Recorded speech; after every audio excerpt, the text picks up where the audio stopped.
என் பேர் நிக்கோலஸ். உங்கள் பேர் வைக்கிறதுக்கு முன்னாடி ஒரு 100 பேர் பேர் வைக்கிறீங்கன்னா ஃபஸ்ட்டு முகமதுன்னு எதுக்கு ஆரம்பிக்கிறீங்கன்னு தெரிஞ்சுக்கிறோம். சரி, ரைட், ஓகே. இன்னைக்கு முஸ்லீம்களில் பேர் வைக்கிறப்ப நிறைய ஆரம்பத்தில் என்னென்னா முஹம்மது அப்படிங்கிற ஒரு பேரை சேர்த்துருப்பாங்க. இப்போ என்னுடைய பேர் கூட முஹம்மது ஒலின்னு ஒரு வார்த்தை சொல்லலாம்ல. அந்த ஒரு வார்த்தையோடு முஹம்மதுன்ற ஒரு வார்த்தை எதுக்கு சேர்த்து சொல்கிறீங்க? அது முஹம்மதுங்கிற வார்த்தை ஆண்களுக்கு தான் சேர்த்து சொல்லுவாங்க, பெண்களுக்கு அந்த பேர் இருக்காது.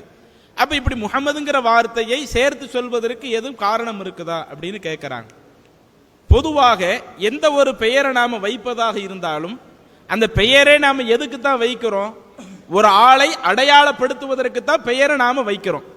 இன்னைக்கு ஒளின்னு சொன்னால் அது என்னை அடையாளப்படுத்துகிறது. இப்போ ஹாஜா அப்படின்னு சொன்னால் அது இந்த சகோதரர் அடையாளப்படுத்துது. இப்படி ஒவ்வொரு நபர்களுக்கும் அவங்களுடைய பெயர் என்பது அவர்களை அடையாளப்படுத்தக்கூடிய ஒன்றாக இருக்கிறது. இன்னும் அந்த பெயரை நீங்க கவனிச்சாலேயே அது எந்த நாட்டில் உள்ள ஒரு பெயர் அதை கண்டுபிடிப்பதற்கும் அதுல சில அளவுகோல்கள் இருக்குது.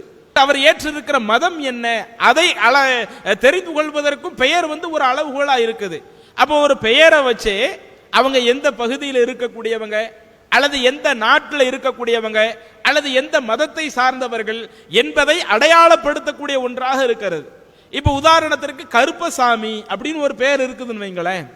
கருப்பசாமின்னு ஒரு பேர் இருந்தாலேயே ஒட்டுமொத்த உலகத்தில் தேடி பார்த்தீங்கன்னா அது இந்த தமிழ் மொழியோடு டச்சில் இருக்கிறவங்க தான் அந்த பேரை வைத்திருப்பார்கள்.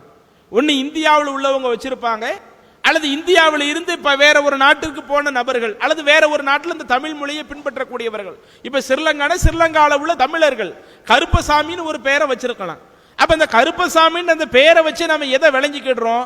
இவங்க இந்திய மக்களாக இருக்க வாய்ப்பு இருக்கிறது. அதே மாதிரி இவங்க பல தெய்வ நம்பிக்கை கொண்ட ஒரு இந்து மதத்தை பின்பற்றக்கூடியவராக இருக்க வாய்ப்பு இருக்கிறது. ஒரு பெயரை வச்சு நம்ம ஒரு முடிவு எடுக்கிறோமா இல்லையா? இந்த மாதிரி தான் முஹம்மது என்பது அரபி வார்த்தை. அந்த அரபி வார்த்தையினுடைய பொருள் என்ன அப்படின்னு கேட்டா, முஹம்மது அப்படின்னா புகழப்பட்டவர். அது அதனுடைய அர்த்தம். ஒவ்வொரு பேருக்கு ஒரு அர்த்தம் இருக்குமா இல்லையா? இப்ப ஆரோக்கிய சாமி, ஆரோக்கியம்னா ஆரோக்கியத்துக்கு ஒரு அர்த்தம் இருக்குது. அதே மாதிரி இப்படி ஒவ்வொரு வார்த்தைக்கும் சில குறிப்பிட்ட அர்த்தங்கள் இருக்குதா இல்லையா? இந்த மாதிரி முஹம்மது என்கிற வார்த்தையினுடைய பொருள் என்னன்னா இறைவனால் புகழப்பட்டவர் அப்படின்னு அர்த்தம். இவருக்கு நிறைய புகழ் கிடைக்கும், இறைவனுடைய புகழுக்குரிய ஒரு ஆளாக இருப்பார், இறைவன் அவரை அதிகம் அதிகம் புரிஞ்சு கொள்ளட்டும்ன்ற ஒரு கருத்துப்பட உள்ள ஒரு வார்த்தை தான் முஹம்மதுங்கிற வார்த்தை. சரி, இந்த வார்த்தையை முஸ்லிம்களையே அதிகமா பயன்படுத்துறாங்க அப்படின்னு பார்த்தா, நீங்க எல்லாருமே அதிகமாக தெரிந்தும் வைத்திருப்பீர்கள், நாங்கள் இறைவனுடைய தூதராக முஹம்மது என்கிற அந்த நபரை இறைவனுடைய தூதராக நாங்கள் ஏற்றுக்கொள்கிறோம். ஏறத்தாழ 1400 வருஷத்துக்கு முன்னாடி சவுதி அரேபியா, இன்றைக்கு சவுதி அரேபியா இருக்குதா இல்லையா, அந்த சவுதி அரேபியாவில் மக்கா என்ற நகரத்தில் பிறந்த ஒரு நபர், அவரை இறைவன் 40 வயதில் இறைவனுடைய தூதராக அங்கீகரிக்கிறான், இறைவனை அங்கீகரிக்கிறான். அப்படி இறைவனால் அங்கீகரிக்கப்பட்ட அந்த இறை தூதர் 23 ஆண்டு காலம் இறைவனுடைய அந்த தூது பணியை மக்களுக்கு எடுத்து சொல்லுகிறார். 63 வயசுல இறந்து போயிடுறாங்க. அப்ப அந்த இறை தூதராக தேர்வு செய்யப்பட்ட அவங்களுடைய பெயர் என்ன பெயரா இருக்குது? முஹம்மது என்கிற ஒரு பெயராக இருக்குது. அந்த முஹம்மது என்ற பெயருடைய அர்த்தம் என்னன்னா புகழப்பட்டவர். அர்த்தமும் மிக நல்ல அர்த்தத்தை தரக்கூடிய ஒன்றாக இருக்குது. இன்னும் அந்த முஹம்மது என்பது இன்றைக்கு இருக்கக்கூடிய இந்த மனித சமூகத்திற்கு இறைவனால் வழிகாட்டுவதற்காக அனுப்பப்பட்ட ஒரு தூதராகவும் இருக்கிறதுனால, அவர் ஒரு தீர்க்க தரசியாகவும் இருக்கிறதுனால அந்த தீர்க்க தரசியினுடைய பெயரை நம்ம சேர்த்துக்குவோமே.